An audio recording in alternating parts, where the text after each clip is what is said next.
Drugs కేసులో SIT jet స్పీడ్తో వెళ్తోంది. డ్రగ్స్ కేసులో నోటీసులు అందుకున్న సినీ ప్రముఖులకు చుక్కలు చూపిస్తోంది. నోటీసులు అందుకుని విచారణ ఎదుర్కొంటున్న వారిని ప్రశ్నల వర్షంతో ఉక్కిరిబిక్కిరి చేస్తోంది. మరిన్ని నిజాలు రాబట్టేందుకు లోతుగా దర్యాప్తు చేస్తోంది.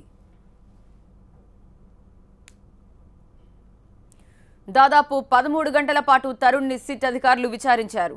తాను ఎప్పుడైనా తెలియక పొరపాటున డ్రగ్స్ తీసుకుంటే తీసుకుని ఉండొచ్చు గానీ తెలిసి మాత్రం ఎప్పుడూ తీసుకోలేదని సిట్ విచారణలో తరుణ్ చెప్పినట్టు తెలుస్తోంది. ప్రస్తుతం తాను డ్రగ్స్ వాడడం లేదని, ఆర్థికంగా బాగా కుంగిపోయి చాలా డిప్రెషన్లో కూడా ఉన్నానని చెప్పినట్లు తెలుస్తోంది. ఉదయం 10:30కు సిట్ కార్యాలయంలోకి వెళ్లిన తరుణ్ రాత్రి 11:45 బయటకొచ్చారు.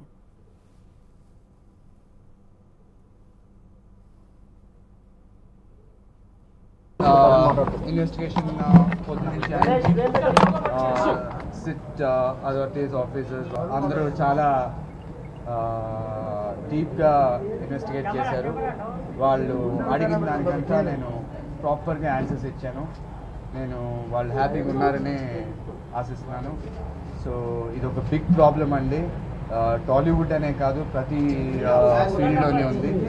అండ్ దీన్ని కర్బ్ చేయాల్సిన, దీన్ని ఎరాడికేట్ చేయాల్సిన బాధ్యత మనలో ప్రతి ఒక్కరికి ఉంది. Let's all fight towards it. And నా పూర్తి సహకారం సిట్కి అందించాను. And they are also very happy. Thank you.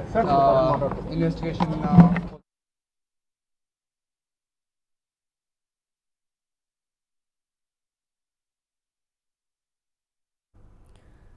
మొదట తమది చాలా డీసెంట్ ఫ్యామిలీ అని, సంప్రదాయ కుటుంబం అని, అసలు ఎప్పుడు డ్రగ్స్ వాడలేదని కలరింగిచ్చే ప్రయత్నం చేయడంతో సిట్ అధికారులు వీడియో క్లిప్పింగ్లు, ఫోటోలు చూపించడంతో తరుణ్ ఆ తర్వాత కాస్త మెత్తబడినట్టు తెలుస్తోంది. చెడ్డ పేరు వస్తుందనే ఉద్దేశంతోనే తాను ఎప్పుడైనా పబ్ను ఎప్పుడో మానేశానని చెప్పాడు తరుణ్. కేవలం పార్టీలు చేసుకోవడానికి మాత్రమే గోవా, హైదరాబాద్లోని పబ్లకు వెళ్తూ ఉంటానని, డ్రగ్స్ మాత్రం అసలు ముట్టుకోబోనని చెప్పాడు. లంచ్ బ్రేక్ తర్వాత ఉస్మానియా ఆసుపత్రి నుంచి డాక్టర్లు వచ్చి తరుణ్ బ్లడ్ శాంపిల్స్, గోళ్లను, వెంట్రుకలను సేకరించారు. క్లూస్ టీమ్ కూడా వచ్చి వేలిముద్రలు తీసుకుంది. అంతేకాదు తనకు అసలు కెల్విన్ ఎవరో తెలియదని చెప్పాడు తరుణ్. తరుణ్ని విచారించడం జరిగింది. విచారణలో తరుణ్ కోఆపరేట్ చేశాడు. ఫర్దర్ ఏదైనా మిగతా విషయాలన్నీ ఇన్వెస్టిగేషన్ తేలుతాయి. That will be inform later. And we have collected the sample. ఆయన కన్సెంట్ తో శాంపుల్ తీయడం జరిగింది.